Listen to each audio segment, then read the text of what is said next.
주보에 보면 예배 순서가 나옵니다. 여러분들이 주보에 보시면 경배와 찬양으로부터 시작해서 축도까지 순서들이 나오고 있는데, 이 순서 중에서 여러분이 생각할 때 가장 중요하다고 여기는 순서가 무엇입니까? 여러분이 가장 중요하게 여기는 순서는 무엇이겠습니까? 저희 교회에서 또 제가 가장 중요하게 여기는 순서는 신앙 고백입니다.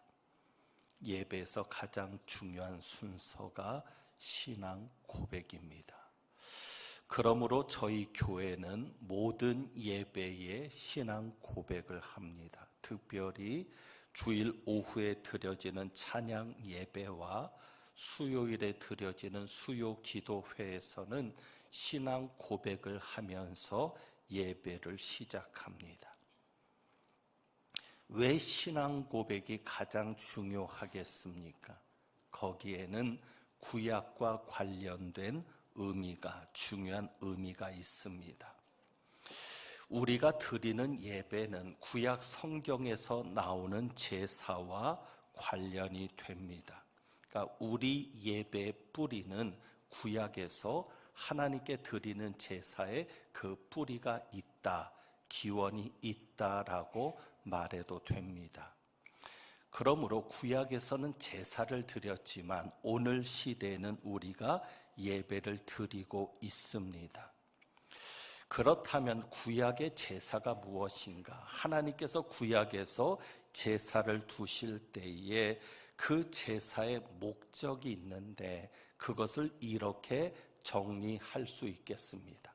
그러니까 구약의 제사를 한마디로 정의한다면 이렇게 정의가 됩니다. 죄에 빠진 인간이 어떻게 하나님과 화목하여 하나님의 은혜를 받을 수 있는지 그에 대한 해답이 있는 길이라는 것입니다. 다시 말씀드리면 죄에 빠진 인간이 어떻게 하나님과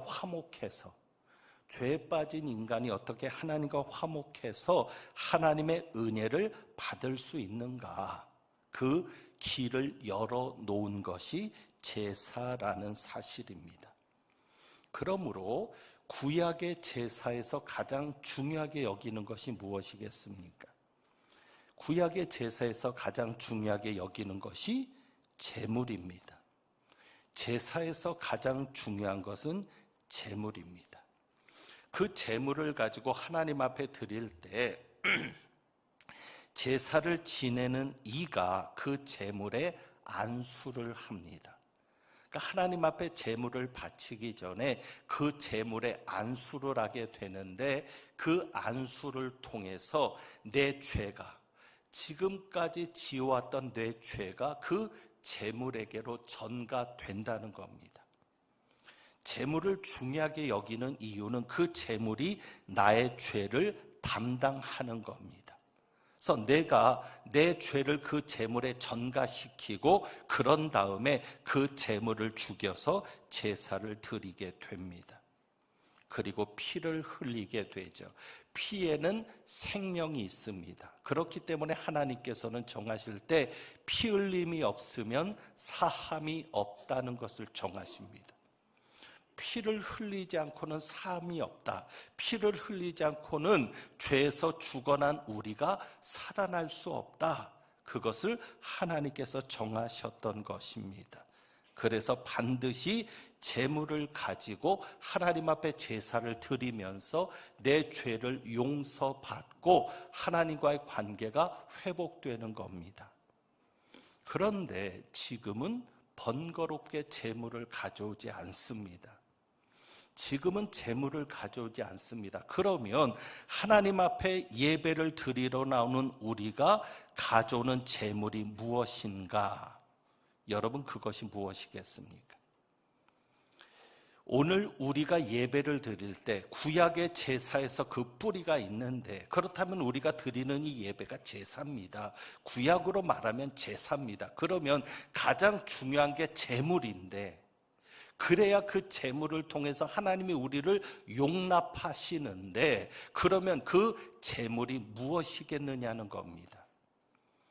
여러분이 오늘 예배 자리에 나올 때 어떤 제물을 가져오셨습니까? 우리의 예배도 제물이 필요합니다. 그러면 그 제물이 무엇일까요? 그 제물은 예수 그리스도십니다. 여러분이 예배를 드릴 때 가져 나오는 제물은 예수 그리스도십니다. 예수 그리스도가 우리를 대신하는 제물이 되셨습니다. 그래서 우리가 드리는 이 예배가, 여러분이 오늘 드리는 이 예배가 하나님께서 받으시는 예배가 되려면 반드시 우리가 예수 그리스도의 보혈에 의지해서, 그분이 나를 대신해서 십자가에 달려 죽으시고 부활하셔서 내 모든 죄의 문제를 해결해 주신 그 은혜를 의지해서 여러분이 하나님 앞에 예배를 드리지 않으면 그 예배를 하나님이 받으실 수 없습니다. 여러분이 착각하지 말아야 될 것이 있습니다. 헌금은 재물이 아닙니다. 어떤 분들은 그런 착각을 할 수 있어요. 내가 하나님 앞에 헌금을 드릴 때 재물을 바친다는 생각을 할 수 있어요. 그 헌금이 여러분의 죄 문제를 해결하지 못합니다. 헌금은 재물이 아닙니다. 우리의 재물은 예수 그리스도입니다. 바로 그 의미를 담고 있는 게 사도신경입니다.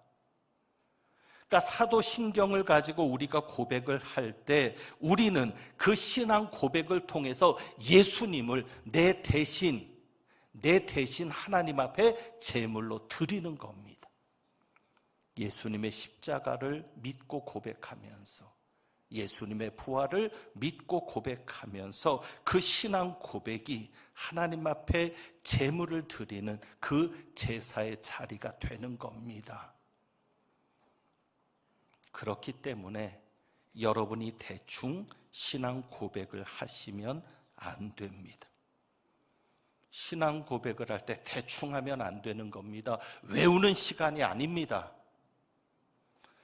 계속 반복되는 신앙 고백이니까 습관적이 되어서도 안 됩니다. 그 신앙 고백 하나하나가 여러분의 믿음의 고백이 되어야 하고, 그렇게 여러분의 믿음의 고백이 될 때 여러분을 대신해서 십자가 달려 죽으시고 부활하신 예수님을 되새기게 되는 겁니다. 그래서 여러분이 신앙 고백을 할 때 특별히 예수 그리스도를 깊이 묵상하면서 신앙 고백을 할 수 있어야 합니다. 내가 이렇게 하나님 앞에 예배드릴 수 있는 것, 내가 이렇게 하나님 앞에 나올 수 있는 것, 내가 죄인이지만 하나님 앞에 죄인이 서면은 죽을 수밖에 없는 거지만 그래도 내가 이렇게 살아서 예배할 수 있는 것은 누구 때문이다? 예수 그리스도 때문이다. 그래서 하나님께서 우리의 예배를 받으시는 근거는 우리에게 있지 않습니다. 예수 그리스도에게 있습니다. 이 예수 그리스도를 통해서 우리가 하나님께 나아가고, 그리고 하나님과 화목이 이루어질 때, 그때 우리가 경험하게 되는 것이 하나님의 임재입니다. 여러분이 예배 가운데 하나님의 임재를 경험하기 원한다면 특별히 예수님을 의지하고 예배를 드려야 합니다. 그러니까 매주마다 드리는 예배가 그런 의미가 있습니다. 대충 드려야 할 것이 아니고, 습관적으로 드려야 할 것이 아니고, 매일매일 예수 그리스도를 제물로 삼아서 하나님 앞에 내 모든 죄 문제를 해결받고 내가 하나님 앞에 구원받은 자임을 확신하고 회복하는 그런 예배가 될 수 있어야 합니다. 바로 그것이 구약의 제사부터 내려온 의미가 됩니다. 그렇다면 구약의 제사는 언제부터 시작되었을까? 구약의 제사가 언제부터 시작되었을까요? 하나님께서 모세를 통해서 율법의 5대 제사를 정리하면서 율법으로 정해진 것은 모세 때부터입니다. 제사법이 율법으로 정해진 것은 모세 때지만 그 이전부터 제사가 있었습니다. 아브라함도 제사를 드렸죠. 더 위로 올라가서는 노아도 제사를 지냈습니다. 그러니까 이 제사의 시작은 모세가 아니라 그 이전인데 우리의 생각으로는 또 우리의 어떤 상상으로는 아담 때부터 제사가 시작되었다고 봅니다. 아담이 바로 그 제사의 시작이라고 보는 겁니다. 왜냐하면 창세기 3장 21절 때문입니다. 창세기 3장 21절에 보면 이렇게 기록되어 있습니다. 하나님께서 아담과 그의 아내를 위하여 가죽옷을 지어 입히셨다라고 말씀합니다. 아담과 하와가 죄를 지음으로 인해서 자신들이 벌거벗음을 느꼈습니다. 그리고 숨어 있게 되었죠. 하나님께서는 아담과 하와에게 짐승을 잡아서 가죽옷을 지어 입히신 겁니다. 자, 그렇다면 우리가 생각을 합니다. 가죽옷을 지어 입히실 때 짐승이 희생된 것인데 그렇다면 하나님께서 단순히 가죽옷만을 지어 입히셨을까? 짐승을 죽여서 가죽을 가지고 옷을 지어 입히실 때 단순히 가죽옷을 지어 입히시기 위해서 짐승을 죽이셨겠느냐는 말입니다. 하나님께서는 아담에게 가죽옷을 지어 입히시면서 귀중한 가르침을 주셨을 겁니다. 하나님께서 가르치신 것이 있었을 겁니다. 그것이 성경에 구체적으로 기록되어 있지는 않지만 우리가 전체적인 성경, 구약이 신약의 모형이고 예수 그리스도의 모형임을 생각하면서 우리가 그 구약의 말씀을 묵상해 가면 하나님께서 가르치신 것이 분명히 있다고 믿어집니다. 그러면 하나님께서 아담에게 가르치신 것이 무엇이겠습니까? 가장 중요한 가르침은 이겁니다. 죄를 지으면 반드시 죽어야 한다. 죄를 지으면 반드시 죽어야 한다. 하나님께서 아담과 하에게 말씀하셨잖아요. 선악을 알게 하는 나무의 열매를 먹지 말라고 하시면서 먹는 날에는 정녕 죽으리라. 그러니까 죄를 지으면 하나님의 말씀에 불순종하게 되면 반드시 죽어야 한다. 그런데 그 죽음을 누가 대신 죽은 겁니까? 그 짐승이 대신 죽은 겁니다. 아담과 하와가 하나님의 말씀대로 반드시 죽어야 했는데 제물이 대신 죽은 겁니다. 그것이 하나님의 사랑입니다. 하나님의 사랑이 우리에게 그렇게 나타나서 우리가 죽어야 되는데 하나님은 대신 죽게 하신 겁니다. 그것이 아담에게 주신 교훈이고 예수 그리스도가 우리의 죄를 가리워 주듯이 하나님께서 가죽옷을 지어 입히시면서 아담과 하와를 가리워 주셨습니다. 죄로 인해 더러워진 몸, 죄로 인해 수치스러워진 몸을 하나님께서 덮어 주셨습니다. 바로 그것이 하나님께서 아담에게 주신 가르침입니다. 그러니 아담이 하나님 앞에서 제사를 드렸을 겁니다. 그 이후로는 인간을 대신할 희생제물이 필요함을 하나님께서 가르치셨고 그 가르치심을 받은 이후에는 죄를 지을 때마다 하나님 앞에 나갈 때마다 죄인의 모습으로는 나갈 수 없으니까 무엇을 했을까요? 아담이 양을 바쳐서 하나님 앞에 속죄 제사를 드렸을 겁니다. 그리고 이것은 아담에게서만 끝나지 않습니다. 아담이 자식들에게 가르쳤을 겁니다. 가인과 아벨을 불러다 놓고 이 사실을 가르쳤을 겁니다. 하지만 가인은 마음에 두지 않았습니다. 누가 마음에 두었어요?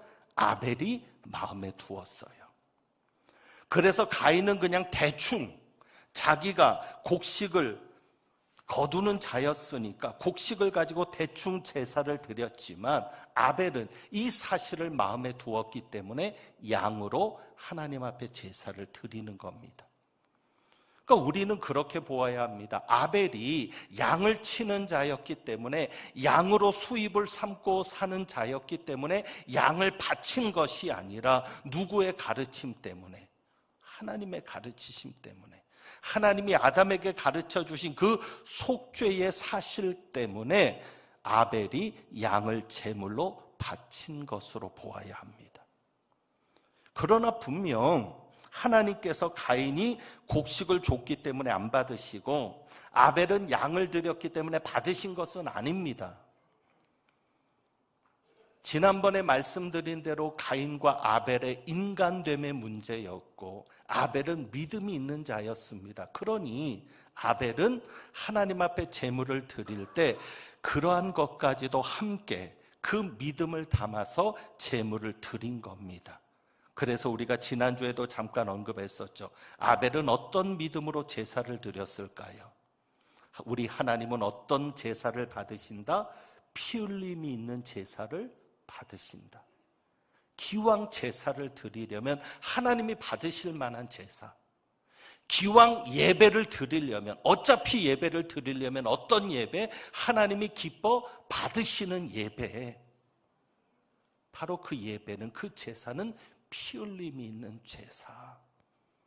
그래서 아벨은 그 믿음으로 피 흘림이 있는 제사를 통해서만 내가 죄에서 구원받을 수 있다는 그 믿음으로 하나님 앞에 제사를 드렸을 것이고, 나는 죄인이니까, 나는 더러운 사람이니까 하나님의 속죄가 아니면, 하나님이 내 죄를 용서하시지 않으면 구원받을 수 없다는 그 믿음으로, 정말 하나님의 은혜가 아니면, 내 행위가 아니라 내 행위는 악할 뿐이니까 하나님의 은혜가 아니면 안 된다는 믿음으로 제사를 드렸을 겁니다.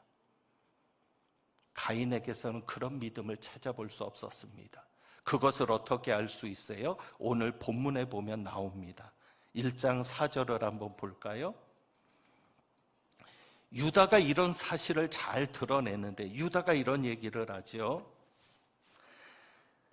편지로 너희를 권하여야 할 필요를 느꼈다라고 얘기하면서 믿음의 도를 위하여 힘써 싸우라는 편지로 너희를 권하여야 할 필요를 느꼈다라고 얘기하면서 4절에 보면 이는 가만히 들어온 사람 몇이 있음이라.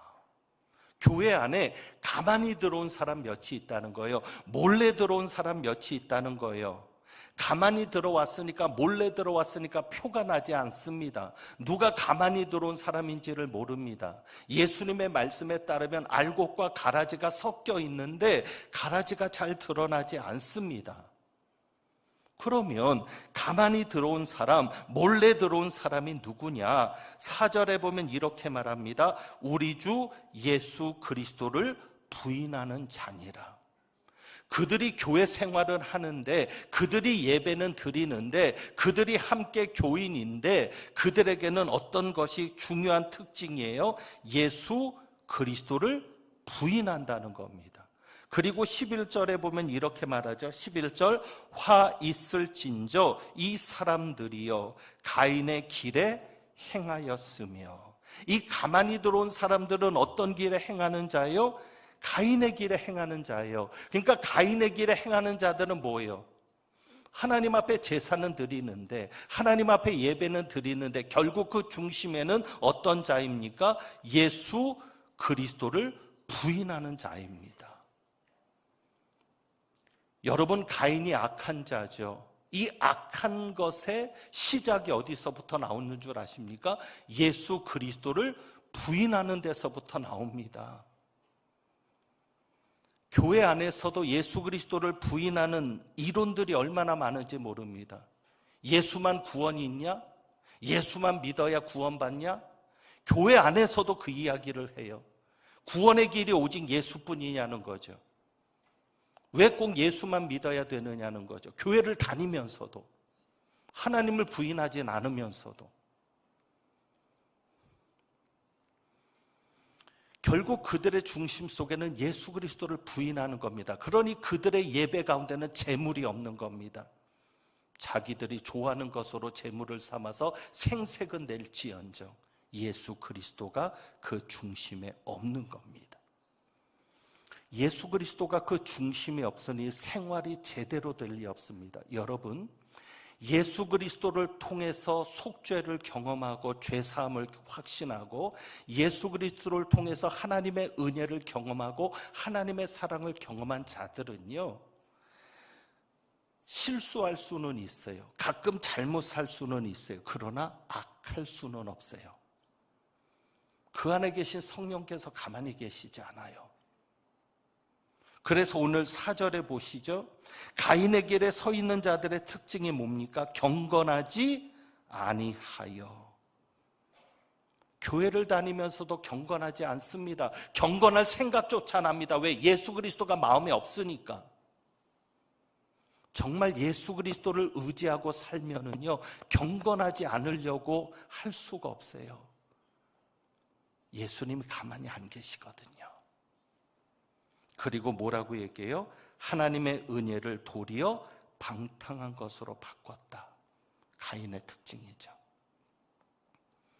이게 무엇을 얘기합니까? 이 방탕한 것은 옛날 성경에 의하면 세교거리로 바꿨다는 얘기입니다. 결국 이 방탕은 성적인 방탕입니다. 교회가 예수 그리스도를 잃어버리면 성적으로 방탕합니다. 교회만큼 남녀가 자유롭게 어울릴 수 있는 데가 어디 있어요? 남녀가 스스럼 없이 접촉하는 게 형제 사랑입니까? 남녀 구분 없이 어울리는 게 형제 사랑이고 하나님의 사랑입니까? 자기 욕심을 채우는 겁니다. 그러니까 하나님의 은혜를 도리어 방탕한 것으로 바꾼다는 사람은 이렇게 되죠. 입으로는 회개를 얘기합니다. 영지주의자들이나 이단들이 그랬습니다. 너희는 죄사함을 받았으니까 이제는 어떤 죄를 지어도 죄가 아니다. 죄를 지으면서 그런 생각을 하는 거예요. 뭐 회개하면 되지. 용서받으면 되지. 그런데 정말 그렇게 생각하는 사람 속에 예수가 있을까요? 뭐 또 이번 주에 교회 나가서 죄사함을 받고 씻고 오면 되지. 이게 다 가인의 길에 서 있는 자들이죠. 입술로는 회개하는데 변화는 없는 겁니다. 매일매일 그 생활. 정말 그 속에 예수가 살아있다면 조금이라도 변화가 나타나지 않을까요? 중요한 문제죠. 그리고 무엇보다도 가인의 길에 서 있는 자들, 결국 예수 그리스도를 의지하지 않으니까 구원은 내가 이룰 수 있는 게 아니라 누구의 은혜로만? 하나님의 은혜로만. 그러니까 우리가 구원받은 것은 오직 예수 그리스도의 피값으로 하나님의 사랑으로 우리가 구원받았음을 아는 사람은요, 생활 속에서도 어떤 자세로 살아갈까요? 내 능력과 내 힘이 아닌 누구의 은혜로? 하나님의 은혜로 살거든요. 그런데 이 하나님의 은혜를 모르는 가인은, 여러분 그 삶을 한번 볼까요? 하나님께서 가인에게 그런 벌을 내리셨잖아요. 네가 땅에서 유리하며 땅에서 피하여 유리하는 자가 되리라. 땅에서 피하여 유리하는 자가 되리라. 하나님의 말씀대로 하면 가인이 어떻게 살아야 돼요? 죄값을 치르려면 이제부터는 내 능력과 내 힘으로 사는 게 아니라 이 재물을 내가 얻었다고 하는 게 아니라 하나님의 은혜로 되었다는 것을 고백하며 살려면 가인이 어떻게 살아야 돼요? 광야에서 유리하면서 매일 매 순간을 하나님의 의지에서 살아야죠. 제가 찬양을 자주 듣고 자주 부르는데 이번 주에, 지난주에 아주 은혜가 되는 찬양을 또 하나 발견했습니다. 그러니까 이런 찬양의 제목이 광야를 지나며라는 제목인데 가사 중에 한 가사가 제 마음을 울렸습니다. 그 찬양은 광야가 무엇인가를 가사 속에서 이야기합니다. 이것이 광야고 이것이 광야고 우리가 광야를 지나가는데, 그런데 그 가사 중에 이런 가사가 있습니다. 주님 손 놓고는 단 하루도 살 수 없는 곳 광야. 우리가 지금 광야를 가고 있습니다. 광야 같은 삶입니다. 그런데 이 광야가 뭐예요? 주님의 손을 놓고는 단 하루도 살 수 없는 곳 광야. 그런데 이 광야에서 주님의 손을 붙잡고 살려고 하기보다 내 힘으로 살려고 해요. 그게 가인이거든요. 하나님이 가인에게 땅에서 피하여 유리하는 자가 될 것이라고 했는데 창세기 4장에 보면 가인이 정착을 합니다. 유리하지 않아요. 정착을 해요. 그런데 재밌는 것은 정착하는 땅의 이름이 뭔 줄 아세요? 놋 땅입니다. 놋 땅. 놋 땅에 정착합니다. 근데 그 놋의 이름이 뭘까요? 유리함. 그러니까 어찌 보면 하나님이 유리하라고 했는데 말장난일 수 있는 것 같은 느낌이에요. 하나님 앞에 놋 땅에 거하면서 하나님이 날 보고 유리하라고 했는데 내가 유리함이라는 땅에 정착했으니까 하나님 뜻대로 한 겁니다. 이렇게 생색낼 수 있는 상황이죠. 무엇보다도 가인이 성을 짓습니다. 그런데 여러분, 우리의 성은 누구십니까? 하나님입니다. 하나님이 우리를 지키시는 겁니다. 우리가 성을 지어서 지킴받는 게 아닙니다. 그런데 가인이 성을 짓습니다. 그리고 그 성의 이름을 짓는데 만약에 여러분 같으면 여러분이 성을 짓고는 어떤 이름을 지으시겠어요? 여러분이 예배당 이름을 아세요? 이 예배당 이름?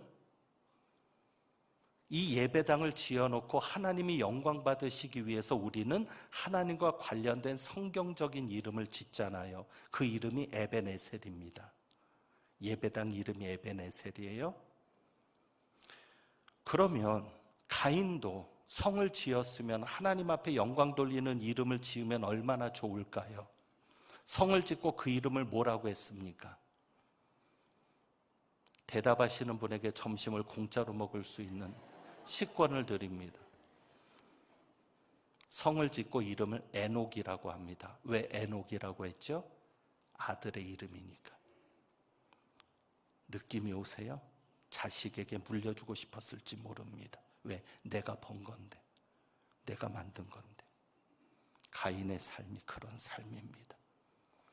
하나님의 손을 놓고는 하루도 살 수 없는 곳이 광야인데 그 하나님의 손을 놓고 자기가 살아보겠다고. 그래서 가인의 후손들이 나오죠. 가장 악한 자가 라멕인데 라멕이 가인의 후손이고 그 중에 첫 번째로 나오는 아들의 이름이 야발입니다. 이 야발이 누구냐 하면 장막에서 가축을 치는 자의 조상이 됐다라고 얘기합니다. 그동안의 가축은 어떻게 치는 거예요? 방목이에요. 하나님의 은혜로 하루하루를 살아가는 게 방목이에요. 그래서 하나님 없이는 안 되는 사람들이 목축하는 사람들입니다. 그런데 가인의 자식 중에는, 후손 중에는 이제는 내가 옮겨 다니지 않겠다. 그냥 내가 가축을 치겠다. 그래서 장막에 거하면서 가축을 칩니다. 그리고 두 번째로 나오는 조상이 유발입니다. 수금과 퉁소를 잡은 자의 조상입니다. 자, 우리 믿는 사람들은 기쁨이 어디에서 온다고 믿어요? 진정한 기쁨이 어디에서 온다고 믿어요? 하늘에서.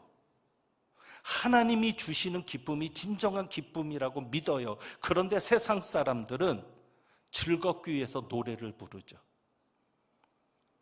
즐기기 위해서 악기를 다루죠. 바로 그 조상이 유발입니다.